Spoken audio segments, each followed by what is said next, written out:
Hello and welcome to the Retro Hour podcast, episode number 76, your weekly dose of retro gaming and technology news with me, Dan Wood. And me, Ravi Abbott. And this is a show where we drink coffee, eat muffins and chat about old video games. Yeah, and these little nice Mr. Kipling lemon cakes that my girlfriend's brought into the studio. Now, this week on the show, like we do every single week on the Retro Hour podcast, Ravi and I are going to go through the headlines that have been making the top stories in the world of retro this week, and there are some pretty cool new developments. And then also, in the second half of the show, we dedicate it to a very special guest. Now, next week, though, kind of looking ahead a little bit, we're trying something a little bit new. We're going to do a two-parter. Can What? you believe it? Yeah, this interview is not just going to be a small 45-minute one. We're going to do a two-parter. And the reason we are is because it's probably the most famous video game ever made. So, you know, it's worth talking about for that long. Not necessarily for the right reasons. No, but today we have, you were talking about brand new things. We have the creator of a brand new Mega Drive game. Can you believe it? Now, bearing in mind, this is 2017, you know, the Mega Drive, what was its heyday, 25 years ago now? Yeah, around. We all remember walking into game shops when we were kids and, you know, just even the boxes on Mega Drive games still look impressive to me. If I walk into like a retro gaming shop and you see them all either hung up or just the boxes on the shelves, there is something, you know, those kind of black cases that they've got. Yeah, they were a proper item, weren't they? Yeah, and big chunky, also because of the cartridges. You know, we had Amiga boxes, but they were all different shapes. They weren't nicely uniform like those were. Oh, yeah, computer game boxes were all cardboard and they'd tear and everything, wouldn't they? But Mega Drive games, you could throw them off a cliff and they'd be all right. Yeah, yeah. But wouldn't it be crazy to walk into a shop, like, say, in a couple of months' time and see a brand new Mega Drive game on the shelf? Absolutely nuts. And we've got the guy who's making it, Matt Phillips. He's actually using original Sega Dev Kits as well. Now, you met Matt at a retro gaming event last year, didn't you? Yeah, it was Game City, which was an event. I was doing some DJing it, and Matt was in the corner with this brand new Mega Drive game, and he had a little cart, and it wasn't even had a plastic surround. It was just a bare cart stuck into the Mega Drive, and he's playing this beautiful game. Now, I did have a little go at the game and managed to kind of break it a little bit, but, you know, we're not going to mention that to Matt when he comes in the studio, obviously. But it's up and running again now. And this game is called Tanglewood. And you know what I think's crazy about this? He started this as like, you know, a labour of love because he had a Mega Drive when he was a kid and he loved it. But actually, this has developed to the stage now where he's done a successful Kickstarter. He's going to be getting proper cartridges made, boxes and all that are being produced at the moment. He's got a factory to make like 600 of these cartridges. It's crazy. And it's just amazing this is happening in 2017. So Matt Phillips, the guy behind Tanglewood, we're going to chat to him about the Sega scene in 2017 and obviously lots of memories as well, like we always do on this show. And he'll be coming up on the Retro Hour in the next half an hour. Now, before then, we want to say a massive, massive thank you to the people who keep this show going week in, week out. And these are people who've made donations into our little tip jar because, you know, that's the way we think about this. We have it on the front page of our website. It is completely optional, but obviously, you know, it is nice if Ravi and I don't have to pay for doing the show completely ourselves. Or for the muffins. Yeah. We haven't spent money on muffins, have we? No. You got from made them, surely. Homemade. Yeah, Tesco's. Mrs. Kipling. But this week, I mean, we've had some amazing donations coming into the show, guys, and we appreciate every penny that we get. And making the Retro Hour Hall of Fame this week, we want to say a massive thank you. And we apologise in advance if we mince any of these names. we try our best. We always do. Paul Gadving. Ephraim Juntanen. James Alston. And Art of Tottenham. well Art of Ravi. Tottenham. Yeah. Well attempted, Ravi. Hopefully you know who you are. But listen, we do appreciate everything that we get, guys, and you can make a donation through our website, theretrohour.com. We have a PayPal link and also a Bitcoin link as well if you'd like to donate anonymously. Now, before we get into our Sega special this week, we timed this quite well because at the time of recording this, there has been a rather mysterious new trailer that Sega have just dropped. Now, this is on IGN's YouTube channel and literally came out about 50 minutes ago at the time of recording this. And it's called The Future of Sega Teaser Video. Now, this is really weird, isn't it? Because it doesn't really give away anything. I think it's just like concept rubbish. Like, you know, you get like a car advert and it's like the future is sleek, the future is sick, and it's saying nothing about the car. That's what this was like. The only thing that I got out of it was there was a few cool clips of Shenmue. Yeah. They had some eye tracking kind of stuff in that I don't know if that's someone else's hardware or which direction they're going. And they had a new logo, wasn't it? A new slogan in the end. Yeah, well, it's kind of like, this is, it's all in Japanese, this trailer, so there are subtitles on it as well. You wonder how much of it kind of maybe gets lost in translation as well. There's always that to consider. But again, it's, Sega have kind of been on this, kind of reinventing themselves kind of tip recently. And obviously they've been at E3, they showed some of the Sonic Forces gameplay on the PS4 Pro as well, which, we looked at it and, you kind of said, it's Sonic Adventure HD, which... Sped up. Yeah, if it was great, but it actually reminds me a bit more like the Wii U games that, came out recently. Yeah. But, it is kind of cool to see that Sega are kind of, attending E3 and making a bit of an effort to do some publicity again. Well, they're saying in it, we're listening to the users and we're hearing what the users are saying and kind of using that as feedback. Hopefully they have, and it's not just, hot air. But I'm looking through the comments on this YouTube video. Interestingly, the top trending comment is #Make Sega Great Again. But everyone's getting carried away. It means they're coming back to the console business. They're going to be releasing a new Sega console. Dreamcast 2. It's all that. There's thousands of comments, people saying, oh my God. But someone does make a good comment. If in 2017 Atari can make a new console, why can't Sega? Yeah. Time will tell. Again, it is just really... Sega talking about kind of how innovative they are without really showing anything in this trailer. But, it's only just come out. Time will tell. Maybe something more interesting will come out in the future weeks. Yeah, or you could just get a new Mega Drive from Brazil, Yeah. Which is that company, or Tectoy? Tectoy, yeah. They're releasing a new console at the moment, which is going to be a new Mega Drive. Well, the Sega scene is still huge in Brazil, though, isn't it? Yeah. Isn't it like one of the main systems, a Master System out there still? I hear it's really big. Well, we'll find out more about that in the next coming weeks, I'm sure. But, anything that Sega do, I think is going to get interest from, anyone that's been a fan of video games for as long as we have. Just seeing something new from Sega always kind of gives you goosebumps and you're like, oh, look. Yeah, totally. Please let it be as good as Sonic 2. Now, speaking of things from the past that are back, do you remember Wipeout? Oh, God, I love Wipeout, yeah. I one of the most fantastic kind of breakthrough games. It was, for the young culture. They had kind of the rave soundtrack on it, the cool lights, the speed in it. I remember it being in nightclubs.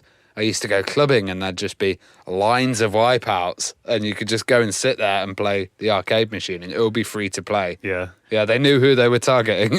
Put your Mets or your Reef or your hooch in Oh, God, stand. yeah. It was awful.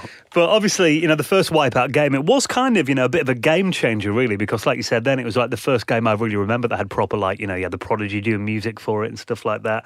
And I remember, I think the concept of that game, the early version of it was in, do you remember Hackers, the movie? Yeah.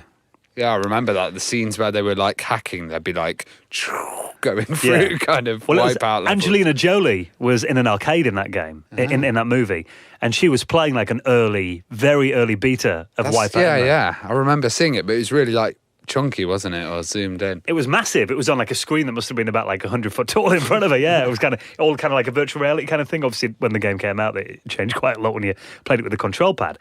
But all this time later, over 20 years later, there is a new Wipeout collection that essentially is a remaster of the original game that is now available for the PlayStation 4. That's really good because I played 2097. 2097 was the follow-on one, but then there was I think Wipeout X, and there was a few other titles that I've seen people play, and I've had a go on myself. To be honest, they were a bit bob. 2097 was really good. The original Wipeout was nice, but these ones didn't have the feel of it. But, Paul Driscoll off RGDS actually drew my attention to this because he tweeted and he said, oh, new Wipeout game, check this out. But he said the PC version had a bit of a frame drop. Okay. Which is quite annoying because this is meant to be a remake that's, in 4K, runs beautifully, 60 frames per second, all of that. So maybe it's Paul's PC. I don't know, but I hope they release a patch for that or something. Well, on the PlayStation 4, you'd imagine with this being, the original was a PS exclusive, wasn't it, at first? So, that's probably its main platform, I'd imagine. But, what's really good is, they're obviously kind of appealing to the guys who played it originally like we did back in the day. And the trailer for it, the release of video, is so nostalgic looking. There's loads of shots in there of the original game and the PlayStation 1. Have a little listen to the audio of this just for a minute.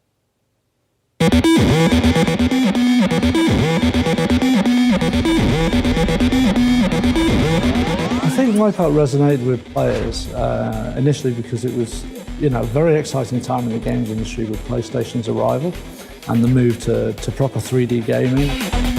was always a perception of gaming being for kids, but all of a sudden gaming become cool, and all of a sudden it wasn't just teenagers and young kids playing games, it was late teens, 20-somethings and 30-somethings. It influenced the culture back in the 90s, club culture back in the 90s, and it was very much of its time. Literally, it was like a phenomenon. Some of the advertising associated with it, with cocks with the blood coming out the nose, that was considered kind of insane, completely left field.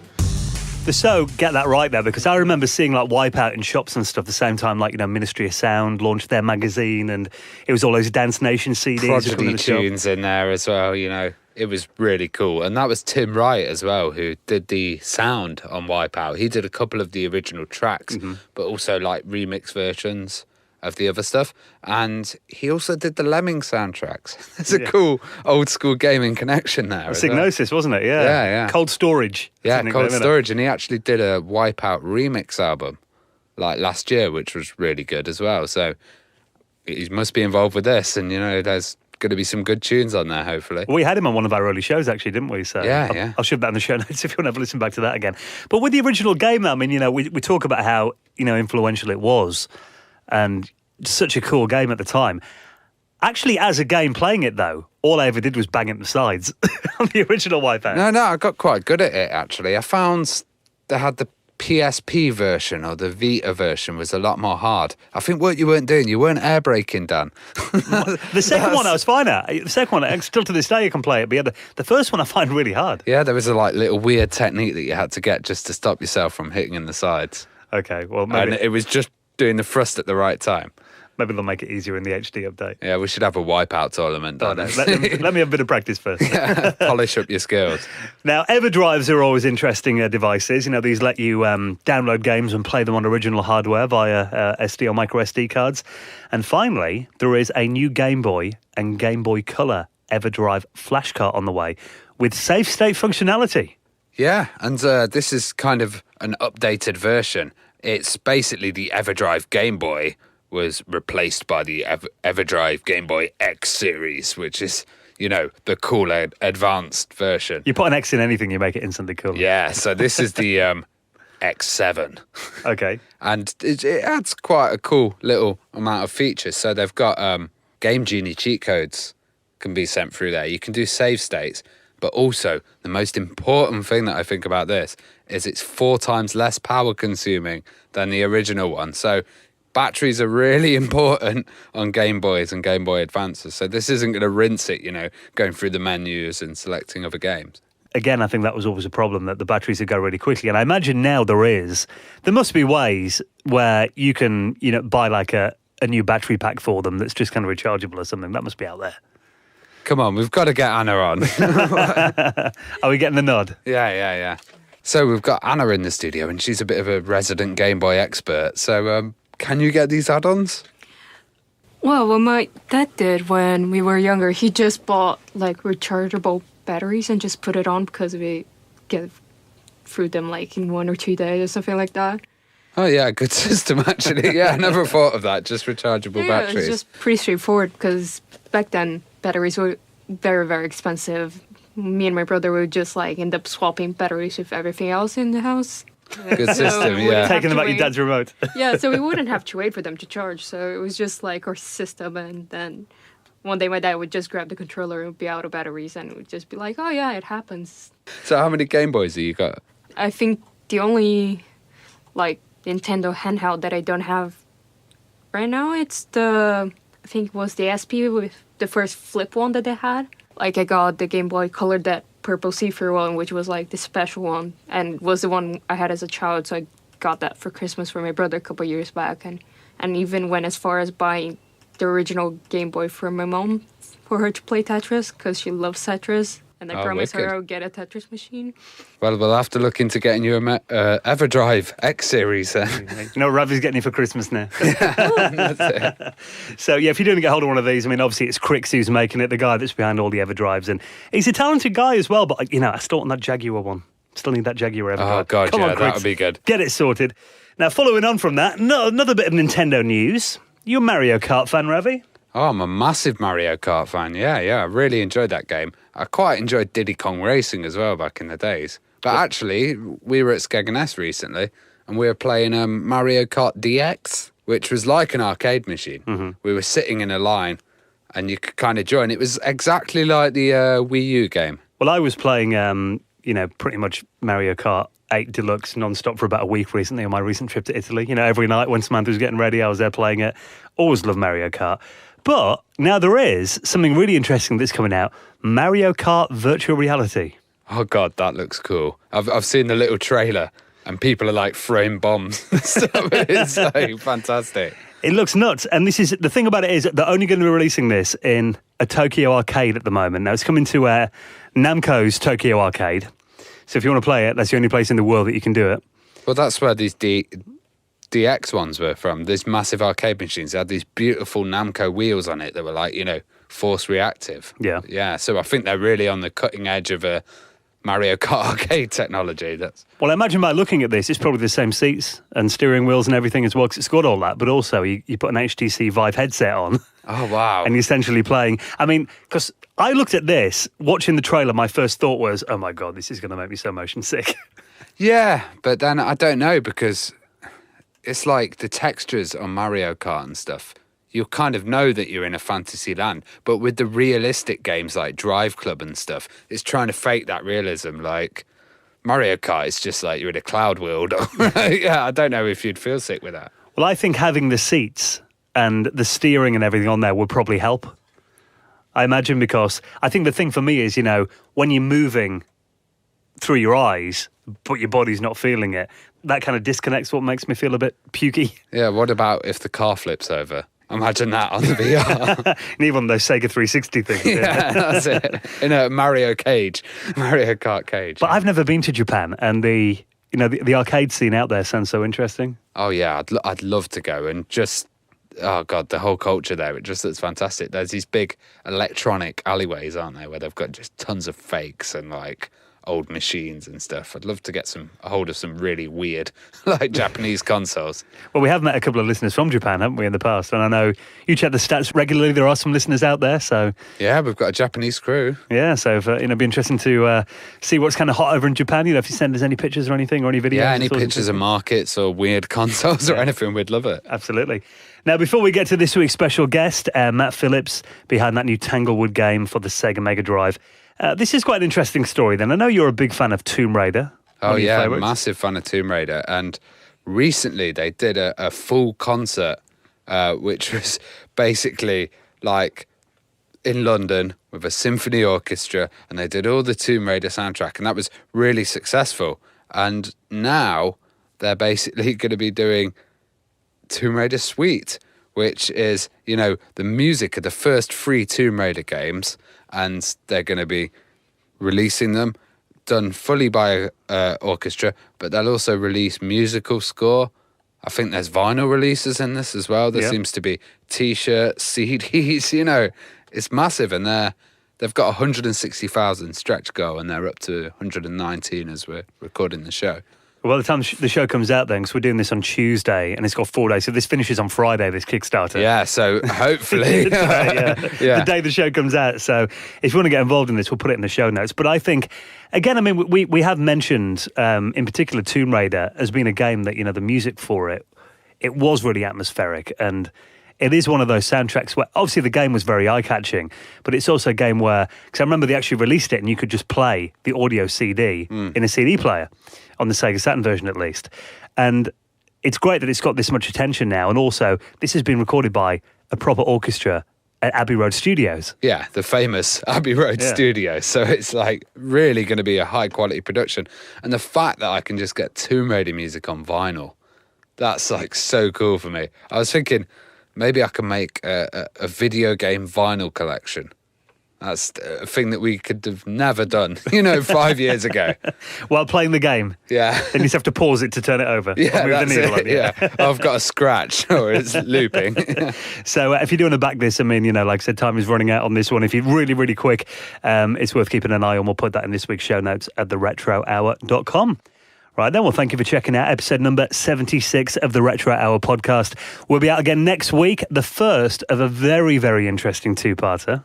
Oh, yeah, I can't wait. Now, this is, we won't give too much away, but we have got someone who not only worked for one of the biggest, if not the most famous video games company of all time, but also on a game that's been so big, it's had, books written about it, it's had movies made about it. We're talking like, something that kind of has entered mainstream culture. It's been that big. Yeah. But we won't give any more away. No, that's all you're getting. So that's coming up on next week's show. Do not miss that. We'll see you again next Friday. And now, for the next half an hour or so, this week's special guest, let's get our Sega on. Matt Phillips. And we'll see you next Friday. Ciao.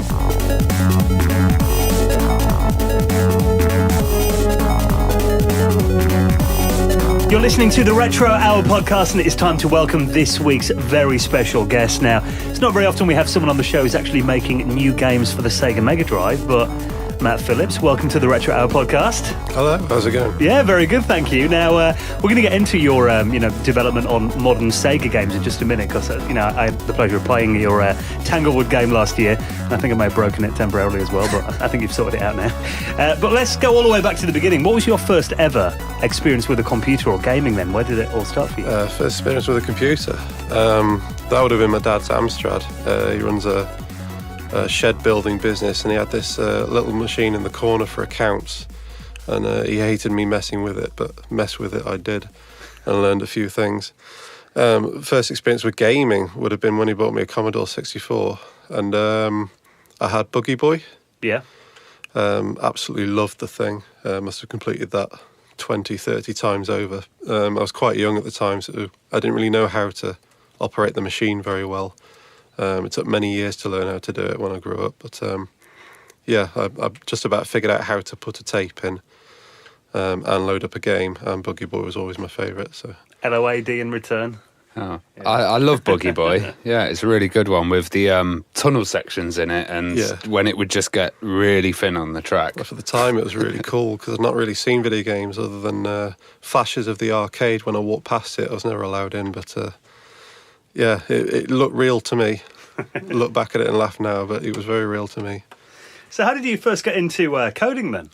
That would have been the back of the manual for the same machine. It came with a basic programming tutorial in the back. I remember me and my dad sitting down typing out 100 lines of code from this thing to try and get this little hot air balloon moving across the screen. Somebody shared a photo of that on Twitter not so long ago. That brought back some memories. Turns out it was a lot of people's first coding experience, that hot air balloon. But yeah, I remember we were looking through each line one at a time to figure out where we'd made the mistake, because it never ran first time, and it was way past my bedtime, and I forgot to save it on tape. So I saw that run once, and never again. You'd have been tempted to get the PDF and type it into an emulator. Yeah, I suppose I could do. Yeah, be cheating a bit. I've still got the same machine. I might dig that out of the attic and give it another go.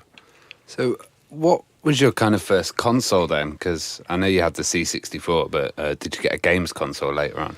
I got the Sega Mega Drive when I was about 9 years old.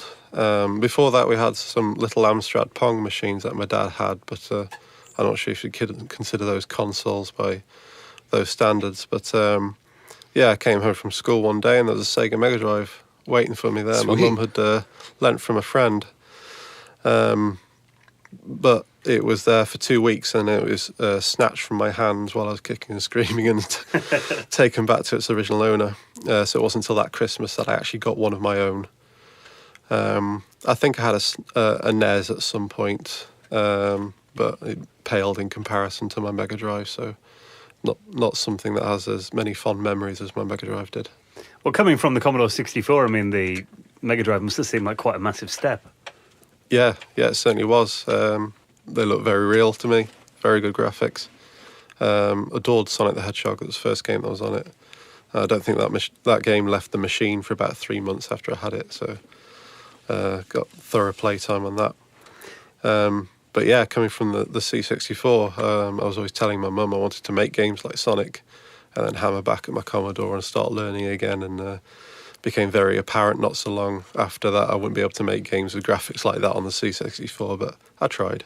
Did you get another home computer around that time then to program on? Yeah, I did, had all sorts. My dad managed to find a bankrupt business was selling old accountancy machines.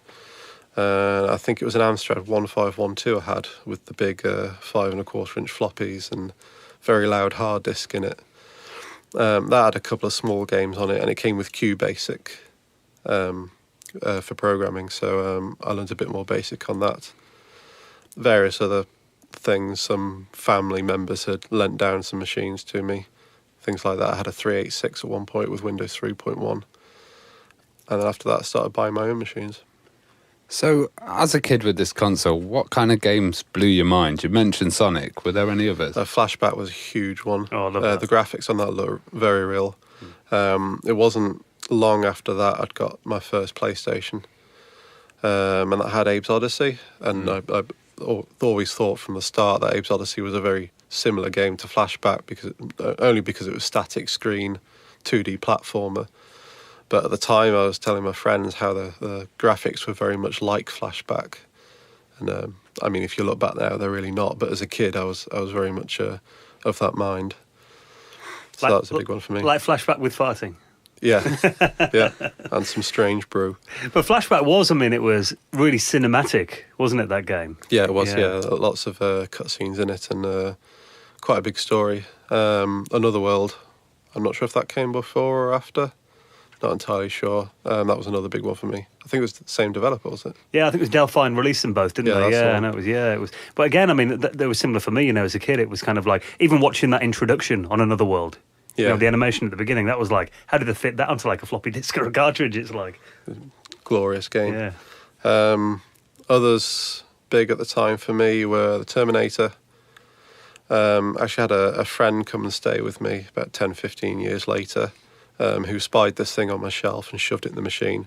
I managed to complete it on grenades only, with only one life. No way. It was absolutely insane. Apparently the only game he had as a kid, he wasn't allowed anymore, so he mastered that one.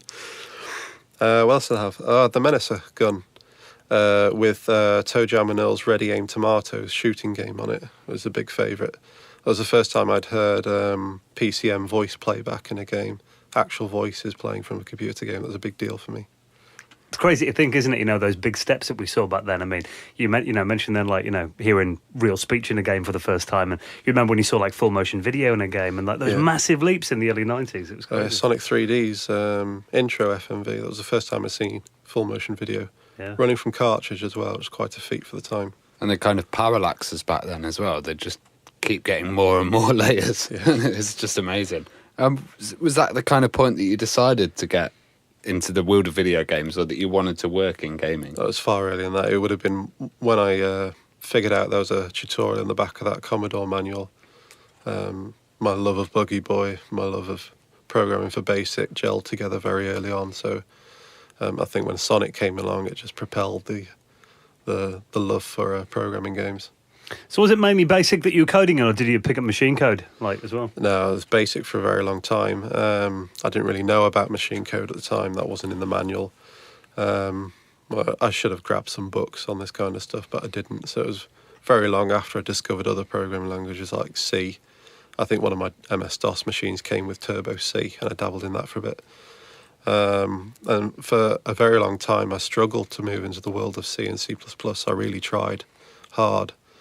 And it wasn't until I had a work experience placement when I was at school with a company that made software for fruit machines. And they gave me a 2-week crash course in it, and suddenly, with somebody at my side showing me a few things, I was an instant professional. So I think BASIC actually, you know, did kind of teach you quite a lot of bad habits, didn't it? Yeah, it was awful looking back. Yeah. Well, eventually you ended up doing a degree in computer and video games. Like, I didn't know that even existed. That's so cool. Like, I want to do it now, and our listeners will probably be interested. Whereabouts was it? That was University of Salford. It was also a very frustrating conversation with my dad because he didn't believe those kind of courses existed either. So once he found out I wanted to do a degree in making video games, it was a long sit down with him to try and convince him. But Was he like, is it a real degree? he said they were a fad and they weren't going to be around in a couple of years. Well. Not very often you get to prove your dad wrong, but I think that's probably one of the times you did. Now, we're obviously, it's great to have you in the studio, actually, Max. Normally we do the interviews on Skype and on the phone. We do the show in Nottingham. And you've actually worked with quite a lot of local video game companies around here, like Crytek and Dambuster Studios. How did your entry into the industry come about then after your degree? I started out, I was doing some volunteer work for a small video games company in Manchester. And during that time, I was applying for all sorts of companies, and TT phoned me up and said, yeah, you got the job, which was a big deal for me because TT made Sonic 3D, one of the first big games to capture my attention. It was Traveller's Tales, wasn't it? Yeah. They made a lot of early Mega Drive games. They did Mickey Mania, Pugsy, Sonic 3D, a load of others. And they were a big studio for me. They were an absolute dream to be able to work for them. And I managed to do it, and I couldn't believe it. And they gave me a junior programming job. Nice. Were you creating a lot of kind of modern titles then? Yeah, it was all Lego at the time. Ah. And they'd got the Lego licenses for Harry Potter and Pirates of the Caribbean, games like that. So I was working on audio systems there and visual effects and things. Nice. So you picked up a lot of skills there as well? Yeah, that taught me a lot. The Lego games are really cool. I was playing the Jurassic Park one recently. That's cool. I like that one. Yeah, it's like just crazy how many different franchises you can shoehorn Lego into. It's kind of like a British gaming success, isn't it? The Lego and the games. Absolutely huge at the moment. Well, did you enjoy working in modern games then, or did you kind of hop back to retro? What kind of reignited your interest in retro?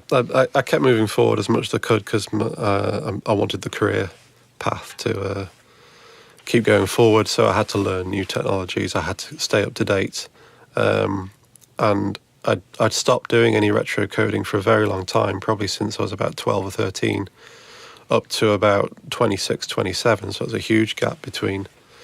And it was while I was at Traveller's Tales, they put the idea in my head that I should learn some sort of assembly language. At the time, it was to help out with some complicated tasks, crashes, things like that, required some assembly skills. And some of the Mega Drive coders there convinced me to try and do it on the Mega Drive. They said it was the best platform to learn on. So obviously it was one of my dream things to be able to do. So I knuckled down and I learned how to do it.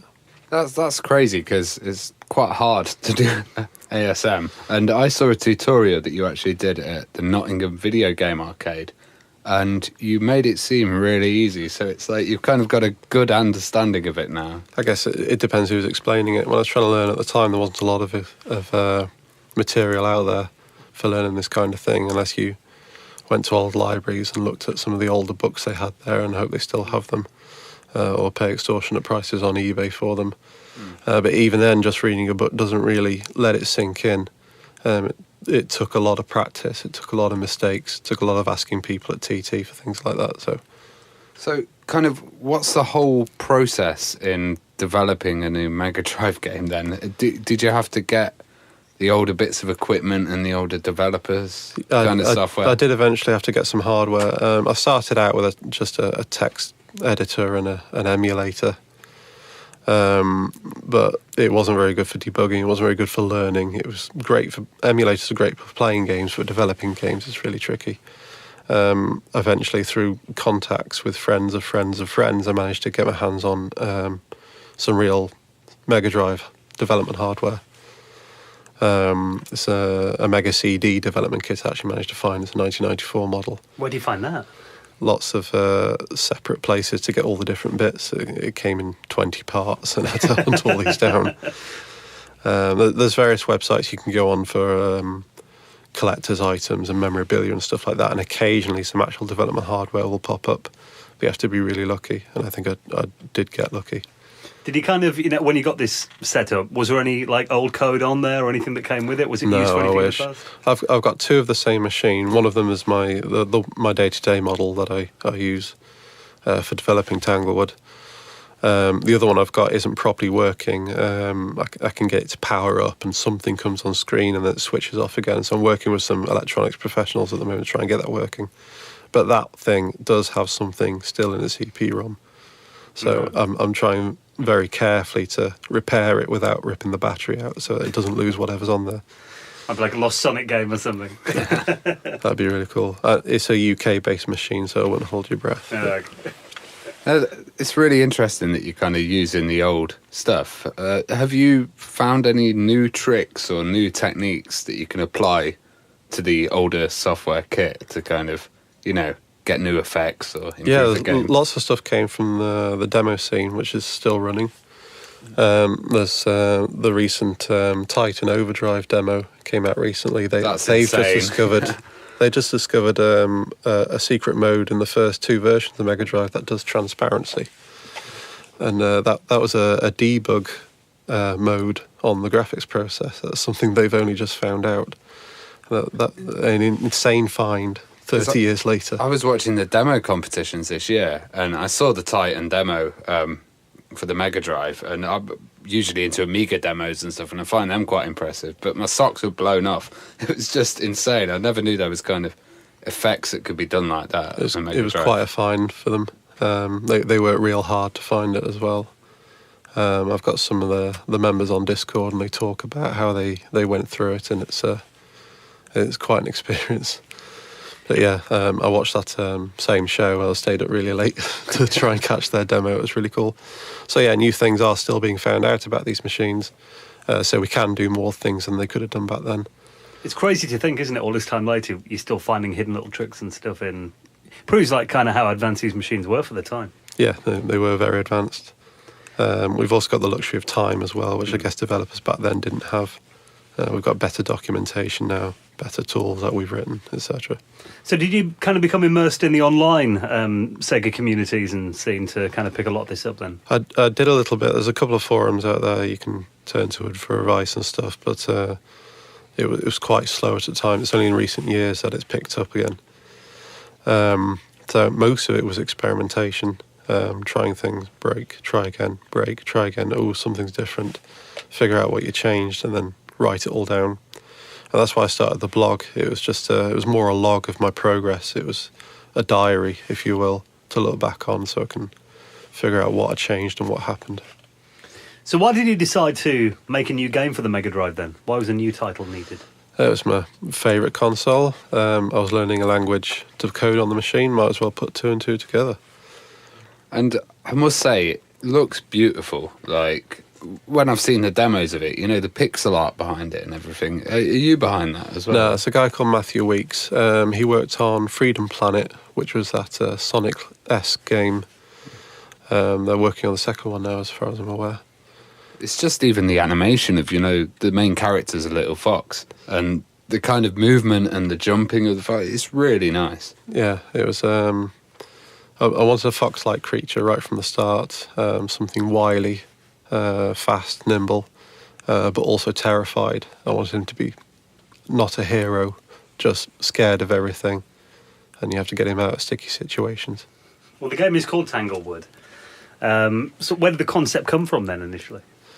Originally, I wanted to make something really simple because I'm not an artist, so I didn't have money at the time to pay for artwork. So I was going to try and do something a bit like Limbo, which is a black silhouetted game that I could probably hand draw myself, set in a dark forest, something atmospheric and scary. And I had some artist friends at the time who helped me out create my characters. And we decided that, if a real artist is helping, we may as well up the art style to something a bit different. So we went back to the drawing board and tried a different art style. And eventually we got this fox creature who was wily and nimble, exactly what I wanted, but also colourful and a little bit cute. So we ended up with a completely different game in the end. But I've kept some of the Limbo-esque scary parts from the original design. It's cool that you've kind of gone for like an animal mascot, because you think back to the kind of, the early 90s platformers, they were all animals, weren't they? Yeah, they were. They all had attitude, though. It was a big thing at the time. They had to have attitude. Yeah. One thing I haven't really brought across. You've put fear instead of Put fear in, yeah. It's amazing, because I played the first level, and there was a lot of dynamic stuff and like physics that weren't in a lot of the original Mega Drive platformers. So it seems to me a bit more like Rayman, where you can kind of move objects. And I remember I ran up to one side of the level, a big rock chased me, scared fox ran away, and then I could carry these little ball guys and put them into different pockets. And yeah, that was a very early demo, that one, if the rock was in it. Yeah. No, there weren't a lot of physics-based games back then. There was Pugsy. Pugsy, you could pick up objects and move them around. It had some physics in it. But I guess I've been working with physics a lot in some of the modern games I've been writing, so it's just intuitive to me to put that stuff in. I don't think twice about it. Back then, it was kind of new. It was something new TT were experimenting with at the time. Well, I noticed in your Kickstart goals as well that you have a lot of other systems that it's going to go onto. So like PC and Windows. And then you also had a stretch goal for the Dreamcast. For the Dreamcast. Yeah, we did. Well, I wanted the Dreamcast right from the get-go. I had some troubles getting my development hardware up and running. Typically just before I press go on the Kickstarter button to set it off. Oh, no. So I had to quickly retract some of the stretch goals until I got it working again. Because obviously that stuff's really rare. If it breaks, I have absolutely no idea if I'm ever going to get it working again or if I'm ever going to find any of the parts. So that was a really worrying couple of weeks while I was trying to get that thing working again to put it back. Are you a fan of the later systems then, as well, kind of Saturn and Dreamcast? Saturn, not so much. I found one at the car boot sale when I was young. I brought it home, played it up. It wasn't as good as my PlayStation, was my thought on it, and then it just went on a shelf for the rest of its life. But Dreamcast, yeah, very much so. I'd saved for a long time to try and buy one of those. I had one with Sonic Adventure 2. I also had the keyboard, mouse and modem as well, and the internet disc, but with no way to actually connect it up. So as far as I'm aware, that's still in its box unopened. There's so many add-ons for the Dreamcast, though. I got what did I buy? The fishing rod? The fishing rod, yeah. Sega bass fishing. There's like bongos. Yeah, all sorts of stuff for it. It was quite an innovative system, though, wasn't it? Yeah. I guess the Wii had all that as well. We had so many add-ons. I guess they're really cheap to make. They're just plastic and you shove the Wiimote in and it works. Well, did you get your hands on some Dreamcast Dev Kits as well, then? Yeah, I did, yeah. Managed to get a Katana kit, which was one of the later kits that they had. I've also got various cables and discs for retail hardware, so that it works with that too. So I can plug a cable into my real Dreamcast and into the back of my PC, and I can upload games with that. Well, get back to Tanglewood then. I mean, how did it kind of go from the one-man project to the level of being a Kickstarter? Well, originally it was just going to be a hobby project. I wasn't going to do the Kickstarter at all. But it gained a lot of attention. Every time I posted something about it on social media, it went pretty much viral. I had loads of people commenting, asking when it's going to be out, etc. And I hadn't thought of a release date. I didn't even think I was going to finish the game ever. It was just something I was messing about with in my spare time. But many people altogether convinced me to take this seriously. So I looked into various funding options and ways to do it alongside my work while I was at Crytek. But no, I had to do this properly. If I was going to do it, I needed to do it properly. So some friends of mine helped me record a video and get some footage together and edit this page ready for the Kickstarter, and off it went. Crazy to think you'd be selling essentially a commercial Sega game like in 2017. Yeah. It's tricky to do that. Have you had any word from Sega? I have, yes. They contacted me about not putting their logo on the box, put it that way. No way. They also wished me luck with the project, so it's not a complete no. Oh, and what about Tech Toy, the Brazilian ones? Try getting hold of them. Obviously, they're in a big PR thing at the moment. They're about to release their new version of the Mega Drive, so I bet their inboxes are full and they haven't seen it. Yeah. It's cool that Sega are kind of quite open to fan projects, though, isn't it? Because, if it was Nintendo, they shut them down. It is, yeah. You've got to be careful not to tread on their toes too much, though. Obviously, they are still a big corporation and they do have legal departments dealing with this stuff, but I think for the most part they've been better than other massive franchises and shooting people down for this sort of thing. We've been talking about, like obviously Sonic Mania is coming out, isn't it? And that's like, what do you think of kind of Sega going back to roots a bit? Mostly happy because they picked up a homebrew developer to work on that. They noticed somebody's fan project was very Sonic-like on one of the Sega retro forums.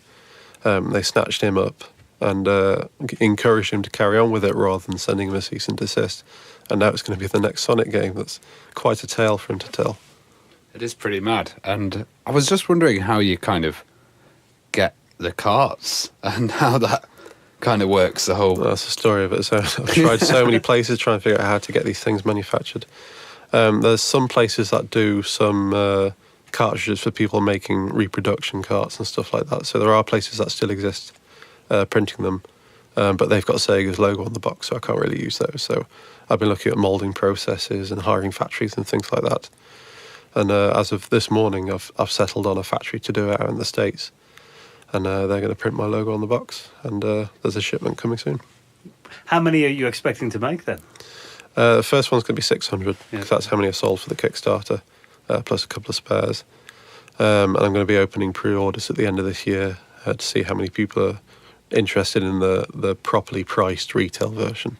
Hopefully a lot more. I imagine as well in this market, kind of collectors do want to have their hands on a physical game. Yeah, they do. A lot of people buy two because they want one sealed in box and they want to open another and play it. So there's quite a lot of people have emailed me and asked if they can have two. So mostly collectors, I think, are interested in this thing because they've asked for the ROM file as well so they can play on their emulator or their Everdrive or whatever. So I think they want the box on the shelf and they don't want to touch it, but they still want to play the game. So what would you say is your kind of favourite moment so far of the whole Tanglewood project? Probably hitting that Kickstarter goal. We had a bit of a party in my house that day. Yeah, pop the champagne. It was a very stressful month, that one. There was a lot of up and down because somebody bought the top £5,000 tier and then 2 weeks later cancelled it. So no way. Saw the graph go up, and then straight back down again. It's like, what is going on? So yeah, my heart was in my stomach that entire month. So I'm very happy that it finally went over the line and that I could get some sleep. I can imagine it's a lot of pressure, actually, running something like that, and all the different aspects as well as doing the coding. And, there's so much to do. You got to do press releases, you got to do interviews with people, so much social media stuff. You got to have every account on every kind of social media you can imagine, and keep hammering at it. Well, I guess doing stuff like this today, I mean, it's kind of the equivalent of like doing a magazine interview back in the early 90s, isn't it? It's kind of getting yourself out there. Well, I got a taste of that as well. Retro Gamer magazine gave me a 2-page feature on it, so I've been in a physical publication, which is quite a big deal. It's quite a big deal that there's still one going today, let alone getting my game featured in it. Did your mum buy up all the copies then? I know she's got one. Yeah. It's cool though, when you can walk into like Asda and there's actually like an interview with you on the shelf there. Yeah. It must be pretty crazy. So are there any obviously I know Tanglewood is kind of, still pending, but are there any plans for, future games, Tanglewood 2 or? I thought about some sort of prequel, because it does have a light story in there. I won't reveal too much. But it's something that might warrant a bit of explanation, so it might need a prequel to tell you what's going on, really. I also thought about the concept of a lock-on cart, because obviously there was only one, and that was Sonic and Knuckles. And if I could find somebody to manufacture the plastic for that, I'd like to try and make a lock-on cart featuring the prequel. And if you put in the first game on top, you might get a third game or something like that. It would be quite an over-the-top, ambitious project, and I'd need a lot more time for it, but... that's an idea I was floating out there. I've also got an idea for another game, which is a sort of... it's a mech shooter, where the mech can change into a hovercraft at the top of the button, touch of a button, something like that. It's not very fleshed out yet, but it's just an idea off the top of my head of what I might do next. You like to keep busy? Yeah. This certainly won't be my last Mega Drive game. I'm enjoying it too much. Have you seen the other recent Mega Drive games coming out as well? There's that beat-em-up one. Paprium. Paprium. I've been keeping a close eye on that. It looks absolutely fantastic. It looks You've seen insane. the trailer? Yeah, and the music's just... One of the greatest trailers for any game I've ever seen. It was glorious. Yeah, and have you already looking at techniques in there going, how did they do that? Or there's a couple of things there. There's one screenshot they released, and a couple of us on our Mega Drive Development Discord channel have been pondering over it, thinking how they get sprites to do that and things breaking like that. It all down. So I think they might be doing something groundbreaking as well that hasn't been discovered, but they're very tight-lipped about their development. Sometimes for several years at the time, they're very tight-lipped. So it won't be anytime soon we get hold of the details about what they're doing. Would you also consider going onto any kind of compilations or anything like that? Imagine if there was a new Mega Drive games compilation that that'd came be out cool. or something. It'd be a homebrew compilation, I guess. I don't know. If somebody wants to, then perhaps. Yeah. What do you think it is about the Mega Drive that, still captures attention all this time later? The stupid adverts that got the idea into kids' heads at the time with the terms like blast process and things like that. It was a very attitude-driven ad campaign, and people remember that fondly. I remember as a kid people shouting the Sega chant in the playground and things like that. So I think it's mostly people that had this drilled into them from a very young age. You could call it brainwashing if you like, but... Yeah. Well, I remember, the Cyber Razor Cut and those kind of adverts on TV. There were and the Sega Pirate TV as well. Yeah, I'm not sure we get away with most of those these days. Oh, there's some it's like a Mega Drive one where it's a guy holding a joystick. Have you seen that one? Oh yeah, yeah. You wouldn't get away with that anymore. No. Yeah, I remember the wording. Word for it. Yeah, I'll send you a screenshot, Ravi. Right. But it is amazing to hear that there is still an active Mega Drive games industry. Especially the fact that it's making commercial Kickstarter goals and stuff. That's pretty incredible. If people want to get hold of the game, when is it available for general release? The Kickstarter batch ships in November, so however long it takes to have another batch of cartridges produced after that. So. Let's say early 2018. I don't know how long this batch is going to take to get manufactured and delivered, though. So once I've got the first one done, I can give you an estimate date. November's cool. That means there are people that will be finding a new Mega Drive game in their Christmas stocking this year. Yeah, plus 2 new Mega Drives are coming out as well, so they'll have something to play on too. Yeah, absolutely. Imagine you could walk into the shop and there could be Mega Drive games lined up and new Mega Drives one day. It could happen. Yeah, I've asked a couple of retro shops in town if they'll actually stock it on the shelf. Mostly so I can see it on a shelf. That'd be amazing, yeah. How was their reaction to that then? They were well up for it, yeah. They really wanted that, so...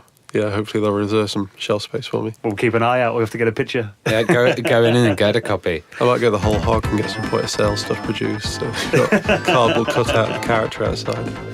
Like it's 1992 all over again. Indeed. Well, Matt, it's been amazing talking to you and reminiscing about Sega and hearing what you're up to these days. If people want to find out more about Tanglewood, where can they find out information? Tanglewoodgame.com. Excellent. Well, thanks for coming on. Thank you very much.